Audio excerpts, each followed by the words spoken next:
പിന്നെ മുആവിയ റളിയല്ലാഹു അൻഹുവിന്റെ പക്ഷക്കാർ അവരിൽ ഗൂഢമായി ചില തീരുമാനങ്ങളുണ്ട്.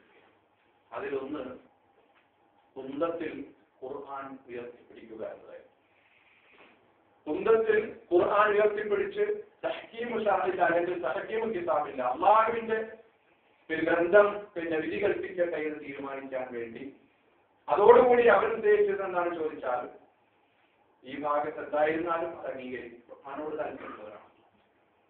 മറ്റൊന്ന് ഒരു വിഭാഗം ഇത് ഗൂഢതന്ത്രമാണെന്ന് മനസ്സിലാക്കി വരച്ചേണ്ട. അപ്പൊ ഈ ഭാഗത്ത് നിന്ന് ഭിന്നിപ്പുണ്ടാവും. ഒരു വിഭാഗം യുദ്ധം നിർത്തണമെന്നും മറ്റൊരു ഭാഗം യുദ്ധം തുടങ്ങണമെന്നും ഉള്ള ഒരു ഭിന്നിപ്പുണ്ടാക്കാനുള്ള ശ്രമമാണ് ഖുർആനെ പോലും കുന്തത്തിൽ ഉയർത്തി നിർത്താൻ പ്രേരിപ്പിച്ചത്.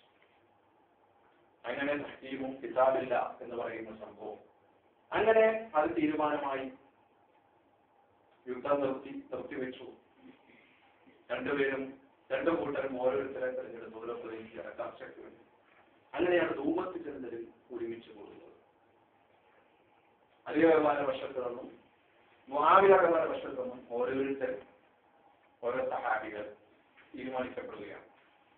അങ്ങനെ ധൂമത്ത് ചെന്നതിൽ ഒരുമിച്ച് കൂടി മുസ്ലിങ്ങളെല്ലാവരും അവിടെ ഹാജരുണ്ട്. അവർ തീരുമാനിച്ചത് രണ്ടു കൂട്ടരും തങ്ങളുടെ പ്രതീക്ഷികളായ അല്ലെങ്കിൽ നേതാക്കന്മാർ ഖലീഫമാരെ സ്വയം ഇല്ലാതാക്കുക അല്ലെങ്കിൽ സ്ഥാനഭ്രഷ്ടരാക്കുകയും രണ്ടാമത് ജനങ്ങൾ സ്വതന്ത്രമായിട്ട് തെരഞ്ഞെടുപ്പ് നടത്തുകയും ചെയ്യുക എന്നതാണ് തീരുമാനം. അങ്ങനെ അലി റളിയല്ലാഹുവിന്റെ പക്ഷക്കാരനായ അംറുൽ ആസാം തോന്നുന്നു അദ്ദേഹം പ്രഖ്യാപിച്ചു, തീരുമാനപ്രകാരം പ്രഖ്യാപിച്ചു, ഞാൻ എന്റെ കക്ഷിയായ അലി റളിയല്ലാഹുവിനെ സ്ഥാനത്ത് നിന്നും ഒഴിവാക്കുകയും സ്വതന്ത്രമായി തെരഞ്ഞെടുപ്പിന് വേണ്ടി അംഗീകരിക്കുകയും ചെയ്യുന്നു എന്നതാണ്. മറുഭാഗത്തുണ്ടായിരുന്ന കുതന്ത്രം പിടിച്ച അല്ലെങ്കിൽ മുആവിയ റളിയല്ലാഹുവിന്റെ പക്ഷത്തിൽ നിന്നുകൊണ്ട് സംസാരിച്ച അദ്ദേഹം പറഞ്ഞു, എന്തായിരുന്നാലും അംറുൽ ആസ് തന്റെ കക്ഷിയെ ഒഴിവാക്കിയിരിക്കുന്നു, ഇസ്ലാമിക സമൂഹത്തെ ഒരു നേതൃത്വമില്ലാതെ വിടാൻ സാധിക്കില്ല, അതുകൊണ്ട് മുആവിയ റളിയല്ലാഹു നേതാവായി അംഗീകരിച്ചിരിക്കുന്നു എന്ന് പറഞ്ഞുകൊണ്ട് തീർത്തും കുതന്ത്രമായ രൂപത്തിലാണ് ആ വിഷയത്തെ ചെയ്തത്. അത് ഏത് സന്ദർഭത്തിലുണ്ടാവില്ല. കുതന്ത്രക്കാരെ രാഷ്ട്രീയപരമായ കാര്യമാണ് എന്ന് പുതിയതായിട്ടൊന്നും പ്രത്യേകിച്ച് പറയേണ്ടതില്ല. കരുണാകരന്റെ മുരളിയുടെ കളികൾ തുറന്നവരാണ് നമ്മൾ. മനുഷ്യരെന്നിറക്കി ചില കളികൾ എല്ലാ കാലഘട്ടത്തിലും ഈ വിഷയത്തിൽ ഉണ്ടാകുമെന്ന വിഷയത്തിൽ യാതൊരു തർക്കവുമില്ല. അപ്പൊ അങ്ങനെ ഒരു സംഭവത്തിലൂടെയാണ് മുആവിയ അലി റളിയല്ലാഹു അൻഹു രണ്ട് പക്ഷമുണ്ടാകും. അപ്പൊ ഒരു വിഭാഗം ഷിയത്ത് മുആവിയ എന്ന് പറഞ്ഞു, മറുവിഭാഗം ഷിയത്ത് അലി എന്ന് പറഞ്ഞു വേർതിരിയുന്ന ഒരു ഘട്ടം. അവിടെ വെച്ചിട്ടാണ് ഈ ഷിയ എന്ന് പറയുന്ന ഒരു പ്രയോഗം യഥാർത്ഥ രൂപത്തിൽ ഇസ്ലാമിക സമൂഹത്തിൽ പ്രയോഗിച്ചത്.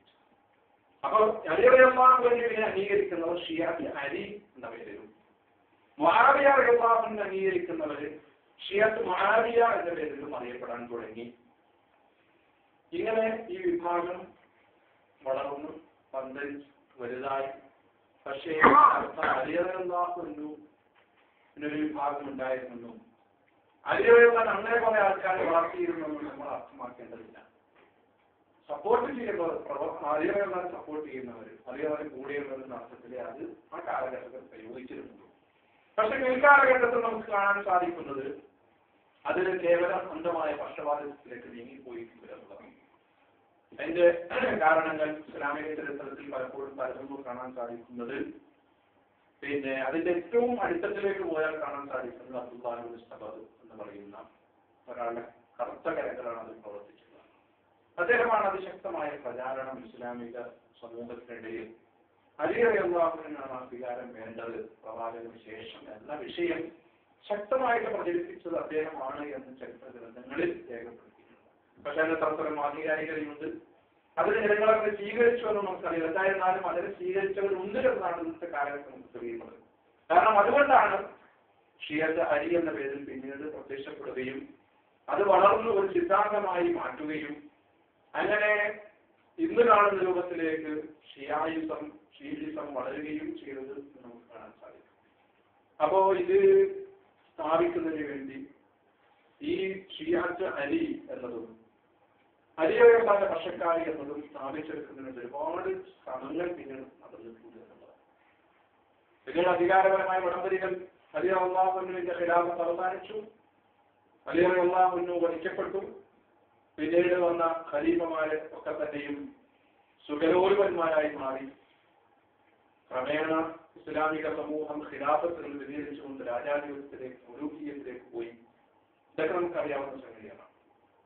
അപ്പൊ ആ മുലൂക്കിയത്തിൽ ഒരുപാട് ദാരുണമായ സംഭവങ്ങൾ പിന്നീട് നടന്നിട്ടുണ്ട്.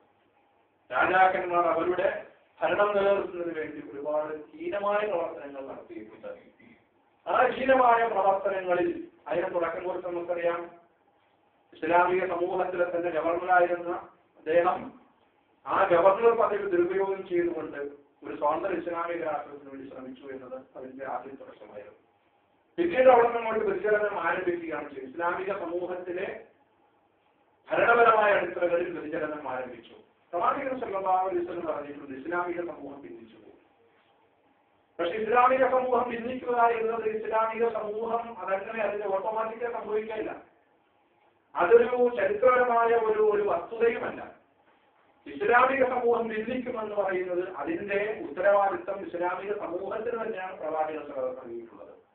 3 പ്രാർത്ഥനകൾ അല്ലാഹു 3 കാര്യങ്ങൾ പ്രവാചകൻ സല്ലല്ലാഹു അലൈഹി വസല്ലം അല്ലാഹുവിനോട് ചോദിച്ചു. സമുദായത്തിന് വേണ്ടി, ഇസ്ലാമിക സമൂഹം ഉമ്മത്തിന് വേണ്ടി ചോദിച്ചു. അതിലൊന്ന് വൻ വിപത്തുകൾ കൊണ്ട്, പ്രകൃതിപരമായ വിപത്തുകൾ കൊണ്ട്, ദുരന്തങ്ങൾ കൊണ്ട് എന്റെ സമുദായത്തെ ഒന്നടങ്കം നശിപ്പിക്കരുത് എന്നായിരുന്നു പ്രവാചകൻ സല്ലല്ലാഹു അലൈഹി വസല്ലം. അല്ലാഹു ആ പ്രാർത്ഥന സ്വീകരിച്ചു. നശിപ്പിക്കുകയില്ല എന്ന് വാക്ക് കൊടുത്തു. അതുകൊണ്ടാണ് സുനാമി പോലുണ്ടായിട്ടും ഇസ്ലാമിക സമൂഹമൊന്നും ഇളകി പോകാതെ, ഇല്ലാതായി പോകാതെ ഒരുപാട് ദുരന്തങ്ങൾ ലോകത്ത് വന്നിട്ടുണ്ട്. പക്ഷെ വൻ ദുരന്തങ്ങൾ വന്നുകൊണ്ട് ഇസ്ലാമിക സമൂഹത്തെ ഒന്നാകെ മറിച്ചിട്ടൊരു ചരിത്രമൊന്നും ഇവിടെ ഉണ്ടായിട്ടില്ല. അതുകൊണ്ടാണ് ഗ്രോദക്കും ഗുജറാത്തിനു ശേഷം ഇസ്ലാമിക സമൂഹം ലോകത്ത് ജീവിച്ചുകൊണ്ടിരിക്കുന്നത്. ഇറാഖിലും അഫ്ഗാനിസ്ഥാനും ഇറാൻ ഇറാഖ് യുദ്ധത്തിന് ശേഷം ഇസ്ലാമിക സമൂഹം അതിന്റെ നൈരന്തര്യം തുടർത്തിക്കൊണ്ടിരിക്കുന്നത് ഈ ഒരു സംഗതി കൊണ്ടാണ്. രണ്ടാമത്തേത് പ്രവാചകൻ സല്ലല്ലാഹു അലൈഹി വസല്ലം പ്രാർത്ഥിച്ചത് ഇസ്ലാം സമൂഹത്തിന് പുറത്തുള്ള ഇതര ശത്രുക്കൾ, ഇതര വിഭാഗങ്ങൾ, ഇസ്ലാമിന്റെ ശത്രുക്കളെ കൊണ്ട് ഈ സമൂഹത്തെ പരസ്പരം വരാൻ നശിപ്പിക്കരുത്. അതും അല്ലാഹു തആല സ്വീകരിച്ചു. അതുകൊണ്ടാണ് നേരത്തെ പറഞ്ഞ സംഭവങ്ങളൊക്കെ ഉണ്ടായത്. പ്രകൃതി ദുരന്തങ്ങൾക്ക് ശേഷം വിദേശ ശത്രുക്കൾ, ഇസ്ലാമിന്റെ ശത്രുക്കൾ, മുസ്ലിങ്ങളുടെ ശത്രുക്കൾ ഒന്നായി കൂട്ടായി വന്നുകൊണ്ട് ഇതിനെ തകർക്കാൻ ശ്രമിച്ച സാഹചര്യങ്ങൾ ഇതിനേക്കാൾ ഭീകരമായ ഉണ്ടായിട്ടുണ്ട്. നമുക്കറിയാവുന്നതാണ്, ചരിത്രത്തിലുടനീളം അത് പറഞ്ഞിട്ടുണ്ട്. താൽക്കാലിക സമൂഹത്തിൽ ഇസ്ലാമിക സമൂഹത്തെ തകർത്തതിന്റെ ചരിത്രം ഏറ്റവും ഭീകരമായ സംഭവങ്ങളാണ്. അപ്പൊ അതിനൊന്നും ഇസ്ലാമിക സമൂഹത്തിന്റെ അടിസ്ഥാനത്തിൽ പോയിട്ടില്ല. പിന്നീട് വന്ന ഓരോ കാര്യം കുരിശുദ്ധങ്ങൾ നിരന്തരമായി നടന്നുകൊണ്ട് നിന്നും കുരിശുദ്ധത്തിന്റെ ആവർത്തനമുണ്ട്. പക്ഷേ ഇസ്ലാമിക സമൂഹം അതുകൊണ്ടൊന്നും തൂത്തുമാഞ്ഞു പോയിട്ടില്ല. അത് നിലനിർത്താൻ സാധ്യത ഏറ്റെടുത്തിരിക്കുന്ന സമുദായമാണ്. മൂന്നാമത്തേത് പരസ്പരം ശുദ്ധീകരിച്ചുകൊണ്ട് ആഭ്യന്തരമായി ശത്രുത കൊണ്ട് ഈ സമുദായം നശിപ്പിക്കരുത് എന്നുള്ള പ്രാർത്ഥനയാണ് പ്രവാചകൻ സല്ലല്ലാഹു അലൈഹി വസല്ലം പ്രാർത്ഥിച്ചത്. പക്ഷെ അല്ലാഹു പറഞ്ഞു, അല്ലാഹുവിന് മറുപടി നൽകിയത് അതവരുടെ കരങ്ങളിൽ തന്നെയാണ് ഉള്ളത്. അതവരുടെ കരങ്ങളിൽ തന്നെയാണ് ഏൽപ്പിച്ചത്. എന്ന് പറഞ്ഞാൽ ഇസ്ലാമിക സമൂഹം ഭിന്നിക്കുകയും ഒന്നിക്കുകയും ചെയ്യുന്ന ഉത്തരവാദിത്തം അള്ളയല്ല, നമ്മളാണ്. അള്ള ഒന്നിക്കാനാണ് പറഞ്ഞത്, ഒന്നാകാനാണ് പറഞ്ഞത്. പക്ഷെ നമ്മൾ തീരുമാനിക്കുന്നു ഭിന്നമാകണം, നമുക്ക് ഭിന്നിക്കാൻ കഴിയും. അള്ള ഭിന്നിച്ചൊരു സമൂഹത്തെ ഒന്നിപ്പിക്കുക, നമ്മൾ ഒന്നിക്കാൻ തീരുമാനിച്ചിട്ടില്ലെങ്കിൽ അള്ളയെ ഒന്നിപ്പിക്കുകയില്ല. ഭിന്നിക്കാൻ തീരുമാനിച്ചു. ഭൂരിഭാഗം ശക്തമായ തീരുമാനിക്കുന്നത് ഞങ്ങൾ ഈ പ്രശ്നത്താണ് നേരിടുന്നത്. ഇസ്ലാമിക ഖിലാഫത്ത് അടിവരക്കാൻ വേണ്ടത് ഞങ്ങൾക്ക് ഇങ്ങോട്ട് അറിയുന്ന ഒരു ഭാഗം. അങ്ങനെ പറയാൻ പറ്റുന്ന അടിസ്ഥാനമുണ്ടോ എന്ന് മാത്രം കുറച്ചുകൂടി തശദ്ദുദ്, കുറച്ചുകൂടി കഠിനമായിട്ട് പോയാൽ നുബുവ്വത്തിൽ പോലും അറിയാവുന്ന കൊണ്ടെന്നാണ് ചില ആൾക്കാർ, ചില വിഭാഗങ്ങൾ, ഈ ഷിയ വിഭാഗങ്ങൾ ചില വിഭാഗങ്ങൾ കരുതുന്നത്. അവരുടെ ചില വിശ്വാസ പ്രമാണങ്ങൾ ചിലരുടെ, എല്ലാവരുടെ അല്ല, ചിലരുടേത് അങ്ങനെയാണ്. നുബുവ്വത്തിൽ പോലും അറിയാവുന്ന തന്നുണ്ട്. ഞാൻ ഇങ്ങോട്ട് പോന്നപ്പോൾ ഒരു ഹദീസ് കണ്ടു. കാല റസൂലുള്ളാഹി പറഞ്ഞിരിക്കുന്നു. ഒരുപാട് ഹദീസ് മൗദൂഅത്ത് ഹദീസുകളിൽ ചെയ്തിറക്കി. മൗദൂഅത്തായ ഹദീസുകൾ കെട്ടിയിട്ടാക്കാൻ കാല റസൂലുള്ളാഹി എന്ന് പറഞ്ഞിട്ട് പറയാം.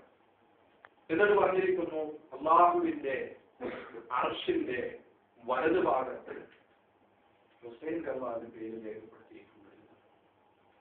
നമുക്ക് ഹുസൈൻ കർവാന്റെ ഹുബ്ബുണ്ട്, സ്നേഹമുണ്ട്, അലി കർവാന്റെ സ്നേഹമുണ്ട്, ഹുബ്ബുണ്ട്. പക്ഷെ അതിന്റെ അർത്ഥം